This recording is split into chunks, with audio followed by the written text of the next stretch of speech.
Salut à tous et bienvenue, c'est FC Sam Production, dit Monsieur Facile. Nous avons aujourd'hui une nouvelle leçon sur la philosophie, une nouvelle leçon de philosophie. Il s'agit des questions à réponse courte, des questions données aux examens officiels. Là, on a deux énoncés. Premier énoncé, l'histoire de l'esprit humain prouve que cette force, souvent déterminée à elle seule, des changements dans lesquels elle avait à lutter contre les plus grandes forces humaines réunies. Spinoza. Indiquer un domaine où la force de l'intelligence prédomine. La science et la technologie sont des domaines où la force de l'intelligence humaine prédomine. Par exemple, les avancées en intelligence artificielle, en médecine et en exploration spatiale montrent comment l'intelligence humaine peut surmonter des défis complexes et transformer notre monde. Quelle est cette force humaine dont parle Spinoza? Spinoza fait référence à la raison ou à l'intellect comme étant la force humaine capable de provoquer des changements significatifs.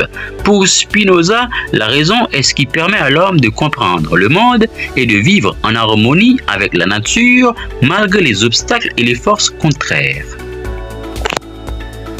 Deuxième énoncé, la grandeur de l'homme en ce qu'il se connaît misérable. Un arbre ne se connaît pas misérable, c'est donc être misérable. Mais c'est être grand que de connaître qu'on est misérable. La pensée fait la grandeur de l'homme. Blaise Pascal. Question. Quel état exprime la misère de connaître? La misère de connaître exprime l'état de conscience de sa propre condition.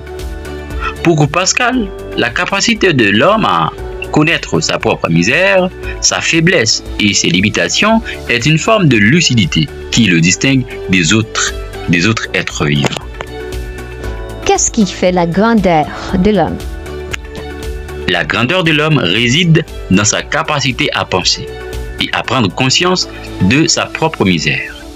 Selon Pascal, c'est cette réflexion et cette conscience de soi qui élève l'homme au-dessus des autres créatures malgré sa fragilité. Fin de cette leçon. On se retrouve à la prochaine. Mr. Fassel.